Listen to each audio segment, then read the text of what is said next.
Welcome to Holistic Podcasting. I'm your host and producer, Kristin Chadwick. After being in the podcast industry since 2016, I am determined to inspire you to start, grow, and maintain your podcast through a holistic approach.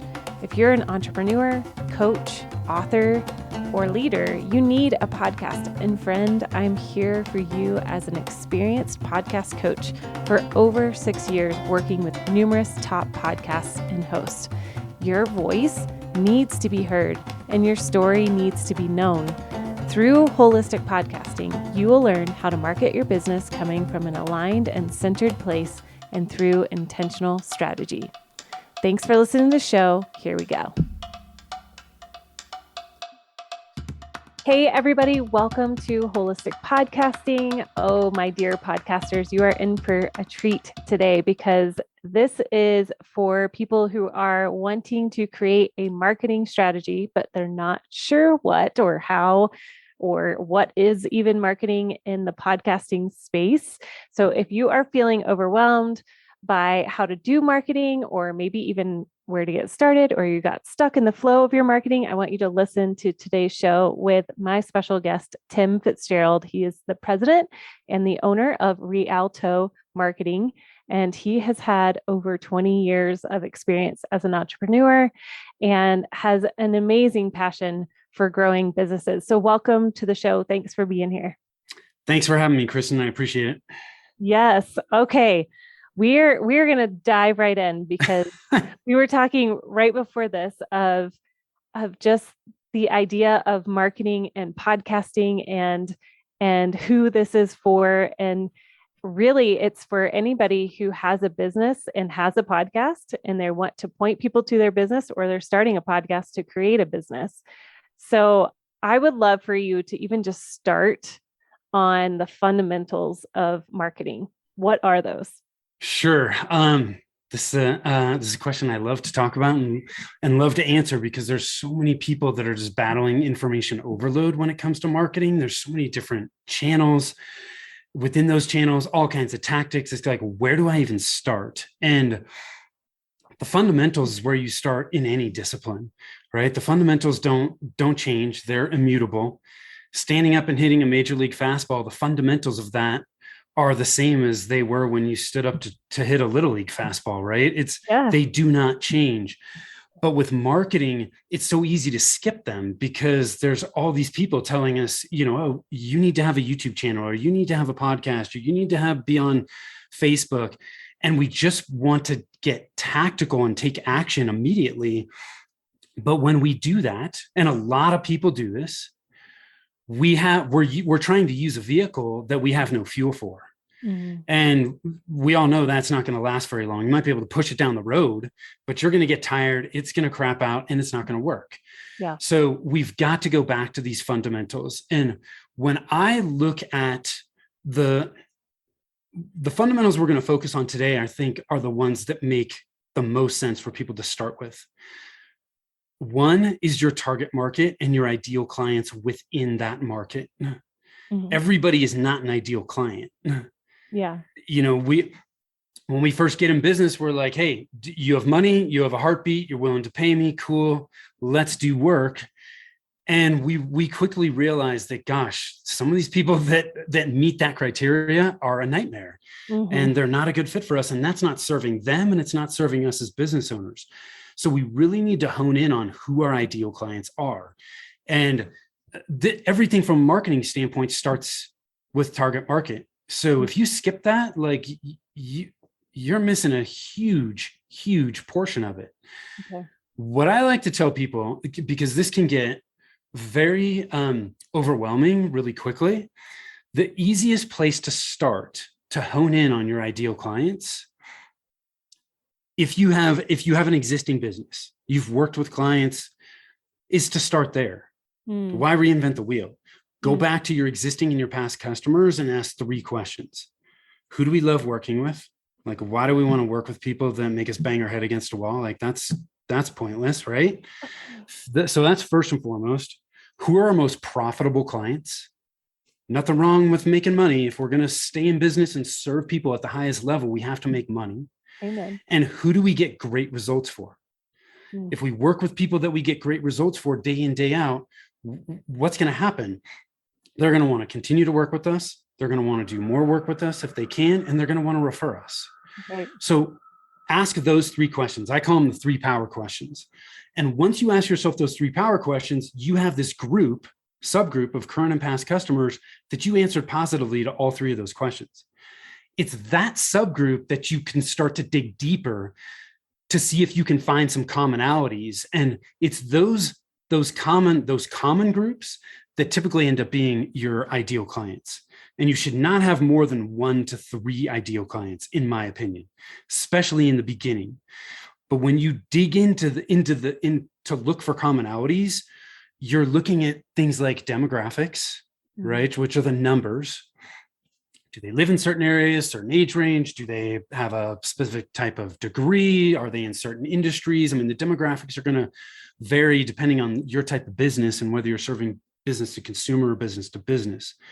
But then I think equally, if not more important, are the psychographics.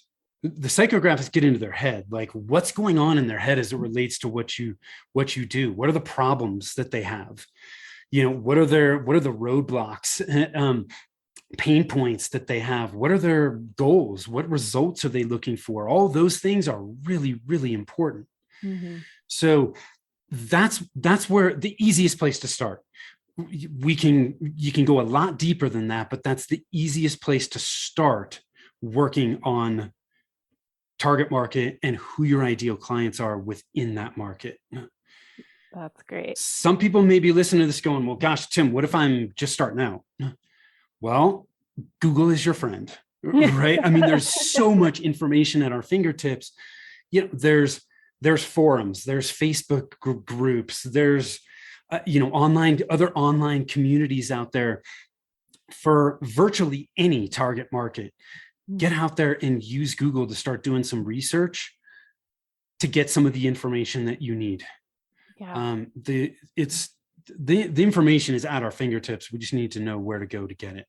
Yeah. But you cannot nail any of the other fundamentals until you get that first step in place. It totally makes sense to have a target for sure.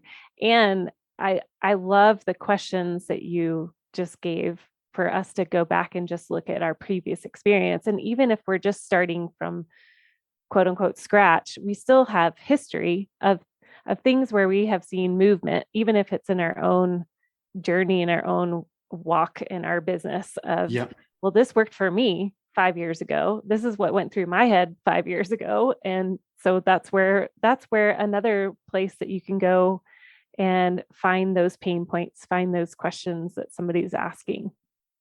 But here's another quick one. Look at your competitors. If you're just starting out, you've got competitors. What do their reviews say? Reviews are a treasure trove of information that so many people overlook. But what do people talk about in reviews? They talk about the problem that they have, how the company helped them solve it, and what benefits or outcomes they've experienced. That's all super valuable information for you. Yeah, that's brilliant. I've never thought of that one, but what an incredible idea. Even as a podcaster, looking at other people's podcast reviews and seeing what resonates with them. Oh, that's good. That's same good thing. Stuff. Yes. All right, keep going. Okay, cool. So once we've got our ideal clients honed in, then we move into messaging, right? Messaging is how we're going to attract and engage those people that we intend to work with. But we can't create messaging that's going to attract and engage people until we first understand who those people are, right? Yes. Which is why it's so important with your understanding who your ideal clients are. But once we know who they are, now we need to create messaging. And so many people struggle with this because we're too close to our business, right? We can't think objectively about it. So we need to take a step back. And I want to focus on 2 of the biggest problems people make when they're selling their products and services. One is they talk too much about themselves. Like our customers, our listeners, they really don't care about us. They care about how we can help them solve whatever issues or problems they have and help them get to where they want to be. That's what they care about. So when we talk about ourselves, that's fallen flat. They don't care. We need to focus on pain and pleasure. Those are the two reasons why people make buying decisions: to get out of pain and to get pleasure in some way, shape, or form. So our messaging needs to focus on those elements. The other big mistake people make when selling their products and services is they make it difficult for people to understand. We try to get cute and clever. We need to keep it simple, because when we confuse people, they're gone. Confused people do not buy. If they land on the top of your website and they read what you've said and they don't get it, they're not scrolling down the rest of the page. They're going to go back to search results and go somewhere else. So we've got to err on the side of just clear. Forget trying to be clever. You don't need to. We just want to make it simple and easy for people to understand. So that's what we need to eliminate with our messaging. We need to be clear, and we need to focus on pain and pleasure and not talk about ourselves much. You do want to position yourself, your business, as the expert, right? Yeah. The guide, right? Because we follow a storytelling framework with messaging. Okay. And when you use storytelling, what you're doing is you're inviting your customer, who's the hero in the story, into this story where they're the hero and you're the guide, right? Because think about guides in story.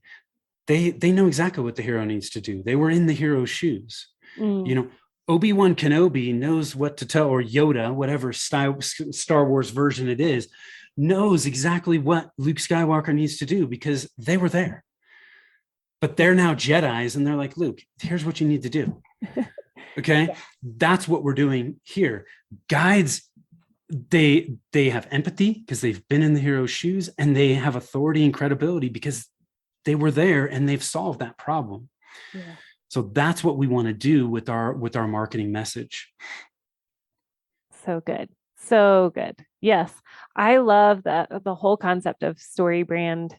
I'm in the middle of reading Donald Miller's book. And it is fascinating to hear that.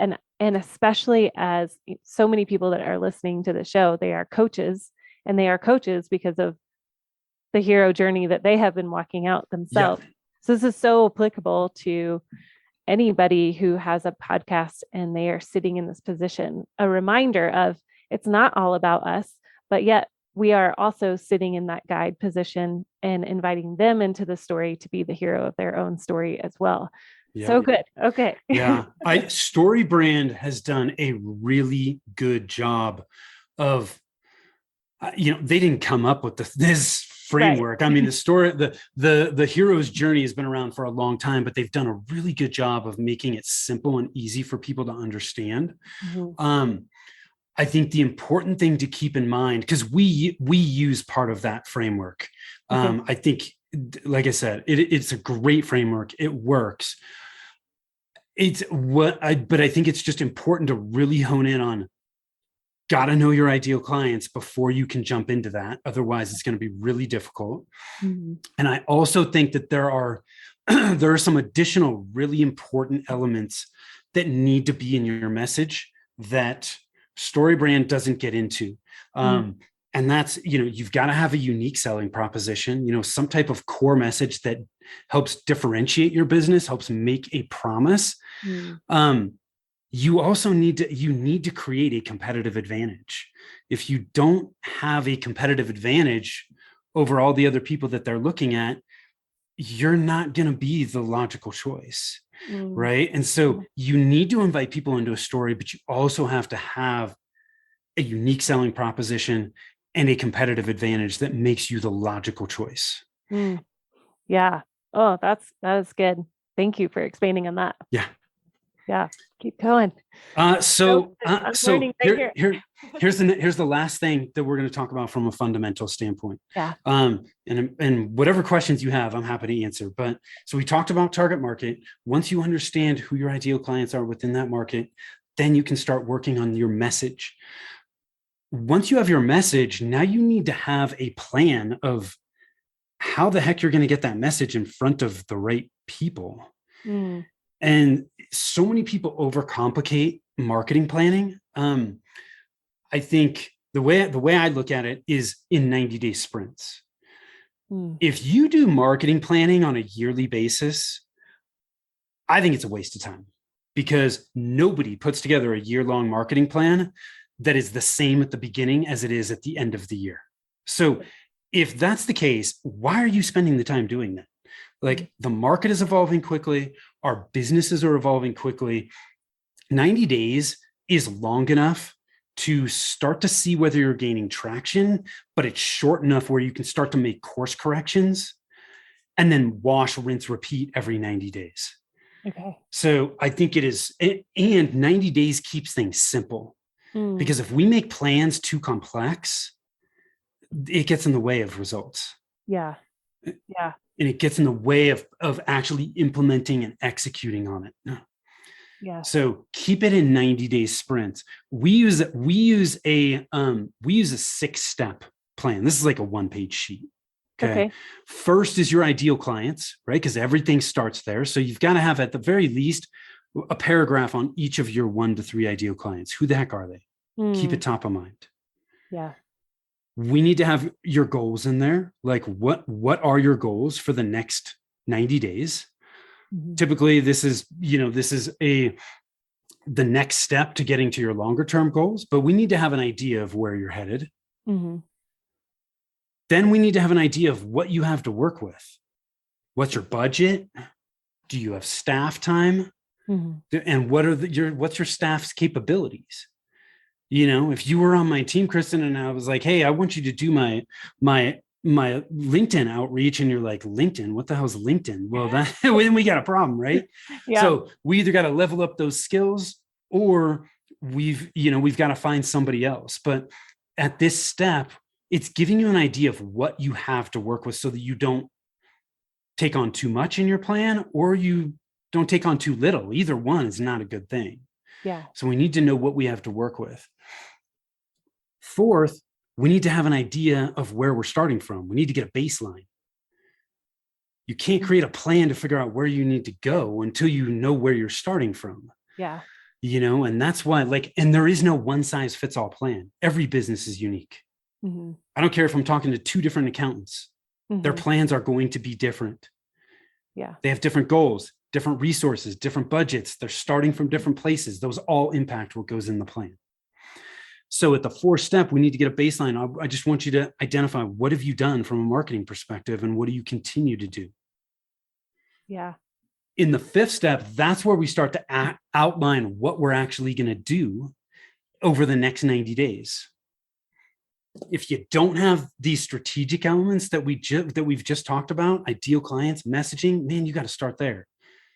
Otherwise, you're going to waste time and money. Yeah. So start there, then you can start to expand out. A lot of people say, okay, well, what else can I do? What else should I be focusing on for that I want to take action on? Outside of the fundamentals, if you've got those in place, your website, super important, because every marketing activity you take is driving people back there. So if your messaging's not good, if you don't have a clear journey, good, strong calls to action, telling them what you want them to do, that's going to negatively impact your results. So your website's super important. Okay. The 3rd piece of low-hanging fruit that I always tell people is look at what's already working, or closely related to that, what used to work that you stopped doing. Okay, but in my opinion, you have no business jumping into other marketing channels until you fully optimize what's already working. So for example, let's say a lot of people have built their businesses on referral. Nothing wrong with that.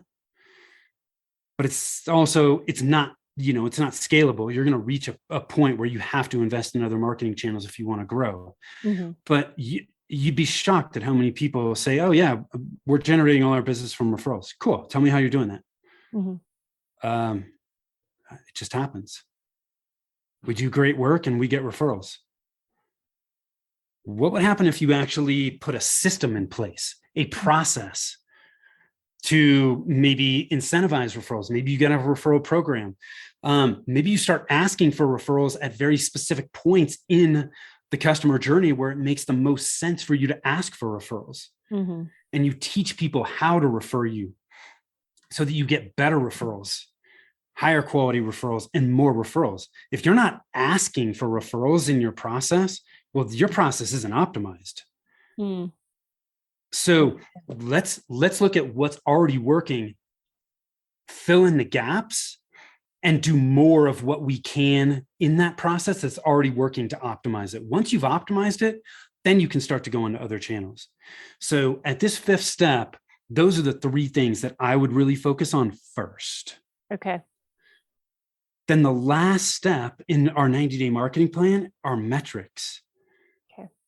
Too many people don't know, they're taking action, but they don't know what's working. And they don't know that because they haven't identified the metrics that they're going to track. The metrics give you the information you need to understand what's working and what's not, so that you can make knowledgeable decisions about what you need to do moving forward and what updates or changes you need to make in your plan. 3 metrics that I would start with, because there are a lot of vanity metrics when it comes to marketing. And when I talk about vanity metrics, I mean, they don't mean a thing. Okay. So let's take podcasting, for example. How many downloads do I have every month? Who cares? Right. Is your podcast generating leads that are becoming customers? That's all that freaking matters. Yes. Like it, who cares? So how many followers do you have on Facebook? How many people are on your email list? Again, none of that matters if it is not generating leads that turn to customers. So the 3 places to start, and these certainly are not the only marketing metrics, but they're the best place to start. How many leads are you generating each month? In order to track that, you do need to determine what the threshold is for somebody to become a lead. So for example, somebody signs up to my email list, that is not a lead. For me, somebody becomes a lead when they raise their hand and say, I would like to talk to you, and they schedule a call. Okay. That becomes a lead for me. Whatever that is for you, it's okay. You just need to define that so that you understand when somebody meets the threshold. Yeah. Once we know how many leads we're generating each month, we also need to track where the leads are coming from. Don't overcomplicate this. This is not going to be foolproof, but I mean, just ask. How did you hear about us? People will tell you. Sometimes they forget. So, again, it's not 100%, but guess what? If you're not even asking this question right now, you're a hell of a lot better off asking the question and getting that data than you were before. Right. Yeah. Because when you know where they came from, now you know what marketing channels and tactics are working for you. So we need to track the lead source. And then the last thing is how many people are becoming clients? How many new clients do we get? When you know how many leads you're generated and how many people became new clients, you know how many are converting to new clients. Super important, because then if you have a goal of, hey, I want X clients, and you know what your conversion rate is, now you know how many leads you have to generate. Yeah. Yeah. So those 3 are the easiest place to start. I think there are more that you can branch into as you start to get in a cadence and habit of doing that. But man, if you're not tracking those 3, you got to start there. Yeah. So that's the 90-day template we use. I guarantee you, if you use it after 6 months, a year, you'll look and go, oh my gosh, I've accomplished so much more than I did before, because you just didn't have a plan. Yeah. Well, you got intention in it, and you've got consistency in there, which is going to move that needle forward over and over again. If you consistently are looking at specifics like the target market and your messaging, and I mean, all of these things that you have shared, and then like being intentional for 90 days. I love that piece because it feels so doable, rather than let's map out the year. And I mean, even as a podcaster specifically, what I tell my clients is know where you're going in 3 months. And you can use all of what you have been sharing today, Tim, of who's your target audience for the rest of this year. Who are you really going after? What is the pain and the pleasure that they're avoiding and seeking? in these last few months of 2022? What is your plan? What's Yeah. your marketing strategy, your baseline? What's your metrics? Where do you want to go? Do you want to focus on TikTok reels? Do you want to focus on, I mean, you name it, there's an avenue for marketing, but I so enjoy this conversation so far because it's so tangible for every podcaster. I mean, gosh, this is just that it's the meat and potatoes of getting Yes. this marketing vessel out into the world with clear intention. So I really do appreciate all of this. Yeah, my pleasure. It's like you said, it's not sexy or cool. But it's got to be in place, because if you don't Mm-hmm. have it in place, all the sexy and cool stuff with marketing is you're going to struggle with it. Mm-hmm. Yeah. So, okay. So I would love for you, if you had a podcaster who was brand new into the podcasting world and you sat down with them, how would you walk through some of these things with them? What would that look like? Say I'm just going to pick a random coach, a health and wellness coach. If they're sitting right in front of you, Yeah. their target audience is, let's say, mid 30s women who are moms. That would be my Okay. Okay. dream client, not dream, but my pretend client of Yeah. this client. So, So when it so they've already got an idea of who their ideal clients are. mm-hmm, The first thing from a podcasting standpoint, you've got to think about what's your show going to be about, mm-hmm, right? What's important to them? What kind of information do they want to get on a regular basis as it relates to health and wellness, right? mm-hmm, So, I mean, it could just be a general health and wellness type show, mm-hmm, but I think the more you can focus in and make it hyper targeted to that ideal client, mm-hmm. the more your podcast is going to stand out, Okay. right? So Mm-hmm, I touched on a little bit about competitive advantage. Like, what's the competitive advantage for your podcast over any other health and wellness podcast, yeah. right? Mm-hmm, I also think it's important to understand what you want out of your podcast. Like, why are you podcasting? yes. Because if you don't know that, it's really hard to figure out how you're going to structure your show, Mm-hmm, right? Because there are, and correct me if I miss something here, but I see two types of people that are podcasting. I see podcasters who have a podcast that is their main business, mm-hmm, and they want to monetize their podcast. mm-hmm. But then I also see people who are creating a podcast because they want to use it as a marketing tool for their business.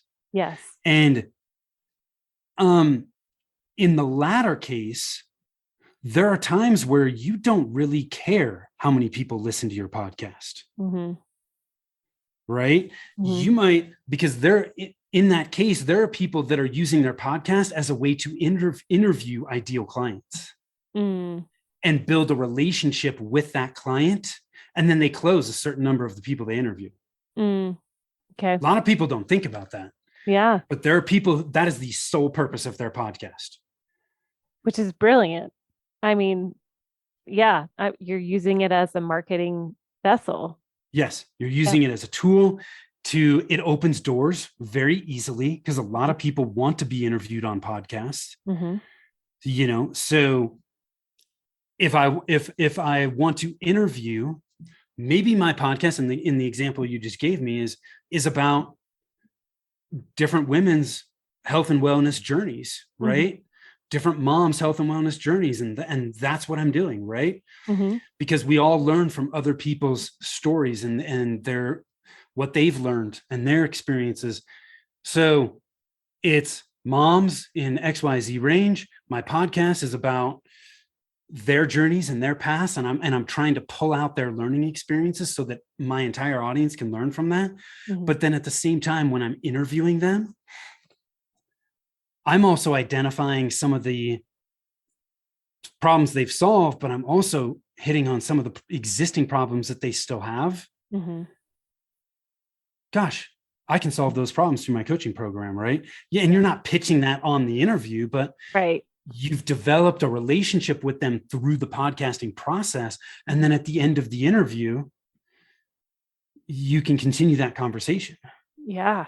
Right. So that's one way that you could do it. It's not the only way, but again, it goes back to, if I'm starting a podcast, I need to understand who it's for, what my goals are, because what my goals are is going to impact the strategy that I choose to take in implementing my podcast. Yeah. And then I've got to think about my messaging. How am I going to position my podcast so that it grabs the attention and interest of the people that I want to listen to it? Yeah. Yeah. That's so good. Oh man.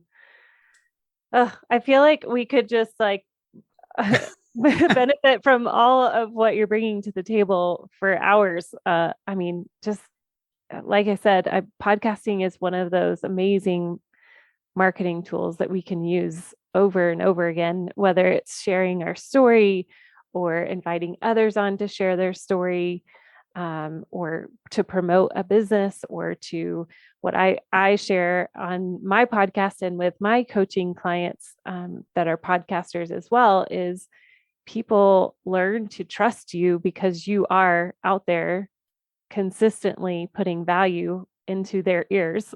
Yes. and sharing your own journey of, it's that know, like, trust factor. So yeah, so powerful. And I love, again, the 90-day concept and really understanding our metrics and what metrics actually matter in podcasting is super important as well, because I love that you said that downloads really are, yes, I get that question all the time. It's like, what download number should I have? And I have clients that have over 1 million downloads. And then I have clients that are, in 10,000 range. And both of those are just as successful because they are hitting their ideal client and they are generating those leads. And that's so important, is to see that turnover. And where we have work to do is when that's not turning over. And okay, well, maybe our messaging isn't clear. Maybe we aren't really clear on who our target audience is, and all of those things. So if you are listening to this and you are feeling like you're unsure of any of these, I really encourage you to reach out to Tim. So Tim, I would love for you to share where people can find you and connect with you. Yeah, thank you. The best place to go is our website, rialtomarketing.com. It's RIALTO marketing.com. You can connect with me there. You can schedule a call with me there. Links to all our resources, our podcast, our social channels, those are all there. The other tool I want to make available to your audience is at revenueroadblockscorecard.com. We put together a scorecard that helps people get visibility to their revenue roadblocks. If you want to accelerate revenue growth, you've got to remove your revenue roadblocks. And this tool helps you discover and assess which of the 9 revenue roadblocks are slowing down your business growth. It takes less than 5 minutes to get a personalized report, and it's not fluff. Hopefully, as they know, based on this discussion, like I put it all out there, there's a ton of great actionable information in this scorecard. So if that's something that they're interested in, they can head over there and take advantage of that as well. Yeah. And going to be so valuable to any podcaster, a business owner out there. So thank you so much, Tim, for coming on the show and really just going over the fundamentals of marketing. I know I personally benefited. I was taking notes while you were talking. And I know all of my listeners are going to be walking away feeling full and just curious of how to even dig deeper. So thank you again. Thank you. Take care. Thanks for listening to Holistic Podcasting. I want you to know that I truly value every listen. To show my appreciation, I offer a one-on-one free podcast consultation call Whether you're wanting to start a podcast or you're ready to take your podcast to a whole nother level, come sign up. The link is below down in the show notes. Have a great day.